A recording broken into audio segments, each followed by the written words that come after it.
Welcome state education.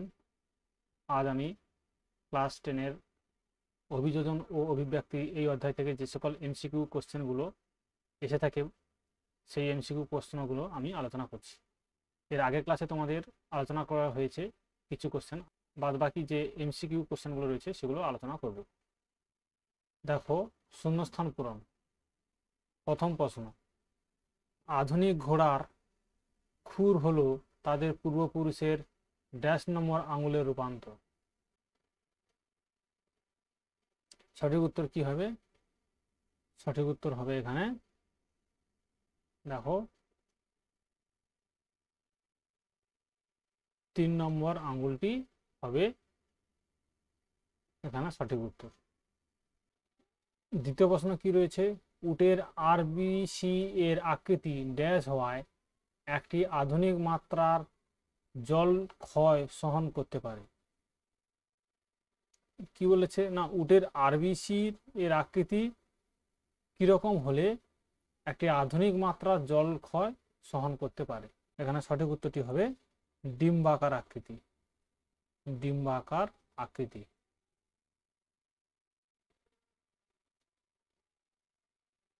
ডিম্বাকার আকৃতি। ডিম্বাকার আকৃতি হলে তবে অধিক মাত্রায় জল ক্ষয় সহন করতে পারে। জীবের উৎপত্তির আদি পর্যায়ে ড্যাশ ছিল কিছু বৃহৎ কলয়েড অণুর সমন্বয়। তাহলে এখানে শূন্যস্থানে কি হবে সঠিক উত্তর বলো? এখানে সঠিক উত্তর কি হতে পারে?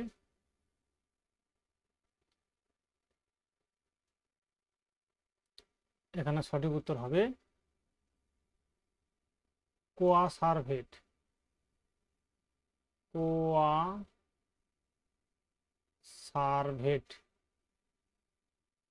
কোয়াসারভেট ভয়কার টক।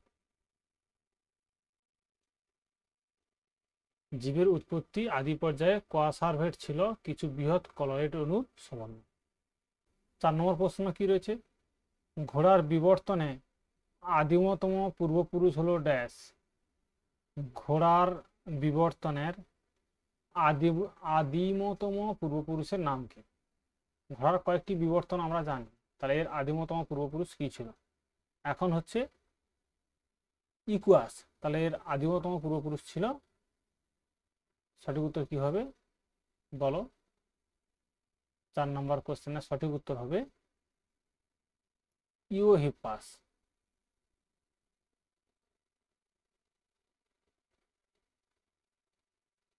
ইওহিপাস।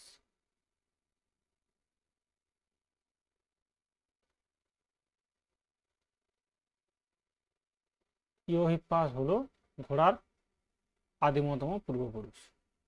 আরো প্রশ্ন, মেরিচিপ্পাস ঘোড়ার অগ্রপায়ের আঙুলের সংখ্যা ছিল ড্যাশটি। মেরিচিপ্পাস ঘোড়ার অগ্রপায়ের আঙুলের সংখ্যা কত ছিল? মেরিচিপ্পাস ঘোড়ার আঙুলের সংখ্যা ছিল 3টি। সঠিক উত্তর কত? সঠিক উত্তর কি হবে? সঠিক উত্তর হবে 3টি। 6 নম্বর কোশ্চেন, মৌমাছির নৃত্য ড্যাশ প্রকার। কি বলেছে? মৌমাছির নৃত্য ড্যাশ প্রকার। মৌমাছির নৃত্য কত প্রকার হতে পারে?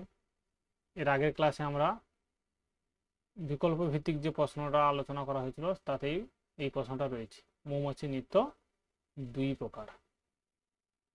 2 প্রকার। একটা হচ্ছে চক্রাকার নৃত্য, অপরটির নাম হচ্ছে ওয়াগল নৃত্য। 7 নম্বর কোশ্চেন কি? ক্রোমোজোমি তত্ত্ব দেন বিজ্ঞানী ড্যাশ ও ড্যাশ। যে ক্রোমোজোমি তত্ত্বটি রয়েছে, কোন কোন বিজ্ঞানী এই তত্ত্বটি দিয়েছিল? এখানে সঠিক উত্তর হবে বিজ্ঞানী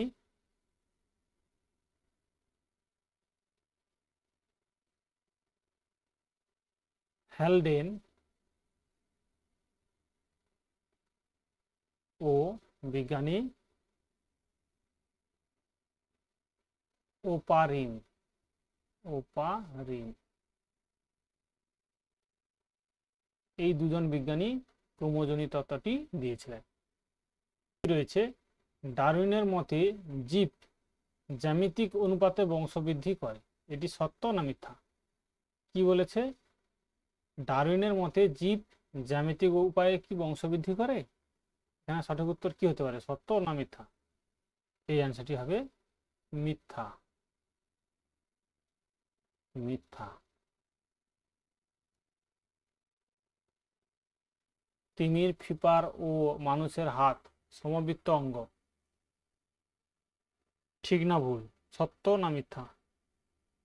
তিমির, ফিপার ও মানুষের হাত সমসত্ব অঙ্গ।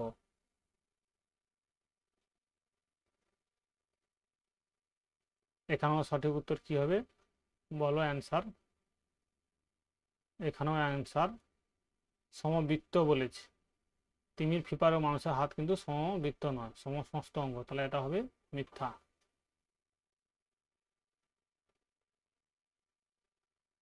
কোশ্চেন কি রয়েছে? মিলার ও উরের পরীক্ষার উৎপন্ন দুটি প্রাথমিক জৈব যৌগ হলো HCHO না HCN, এটা সত্য না মিথ্যা রয়েছে, বলো কি হতে পারে এই উত্তরটি? এখানে অ্যান্সারটা হবে অবশ্যই মিলার এবং উর যে পরীক্ষাটি করেছিল সেই পরীক্ষাতে এই জৈব যৌগগুলো রয়েছে, তাহলে এটা হবে সত্য।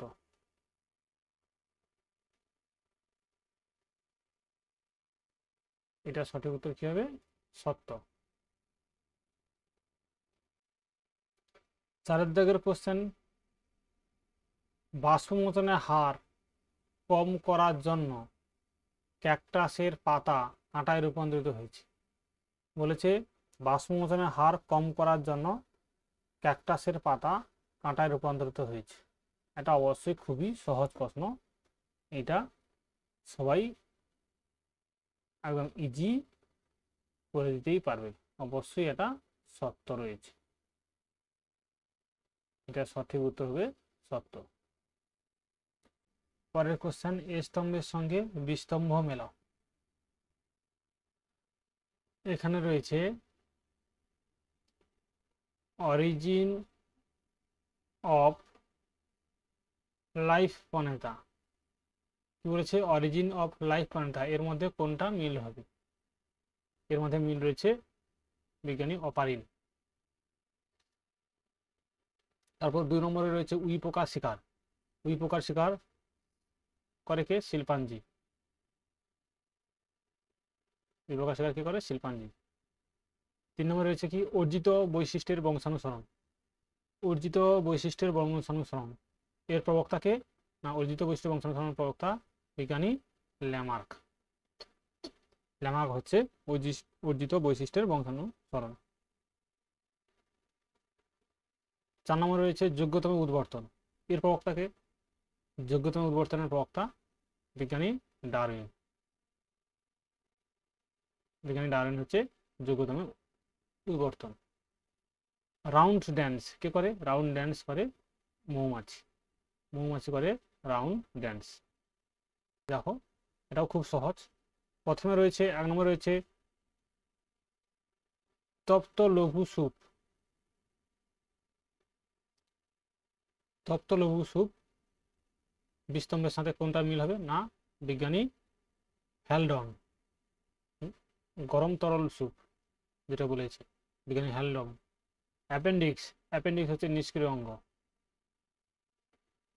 কোয়াসার্ভেট, কোয়াসার্ভেট হচ্ছে কলের জাতীয় কণা। আন্তঃপ্রজাতিক সংগ্রাম